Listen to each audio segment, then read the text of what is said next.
నమస్తే ఫ్రెండ్స్, ఈరోజు రెసిపీ జొన్న మునగాకు రొట్టె అండి. ముందుగా ఒక కప్పు జొన్న పిండిని తీసుకోవాలి. ఒక గంట ముందు నానబెట్టిన శనగపప్పు, ఉల్లిపాయ ముక్కలు, పచ్చిమిరపకాయ తరుగు, కరివేపాకు, కొత్తిమీర, రుచికి తగినంత ఉప్పు, రుచికి తగినంత కారము, కొద్దిగా తరుగు వేసుకొని అంతటిని బాగా ఒకసారి కలుపుకున్న తర్వాత వేడివేడి నీళ్ళనైతే వేసేసుకొని కలుపుకోవాలి.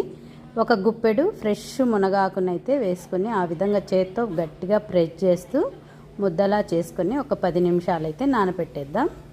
తర్వాత మనం చేసుకోగలిగినంత సైజులో కొద్దిగా పిండి తీసుకొని అరటాకులో ఆ విధంగా అద్దుకొని పెన్నం పెట్టి, పెన్నం వేడైన తర్వాత కొద్దిగా నూనె వేసి మనం ముందుగా ఒత్తి పెట్టిన రొట్టెనైతే వేసేసుకొని అటు ఇటు బాగా కాల్చుకుంటే ఎంతో టేస్టీ అయిన జొన్న మునగాకు రొట్టె రెడీ. మీ అందరికైతే నచ్చింది.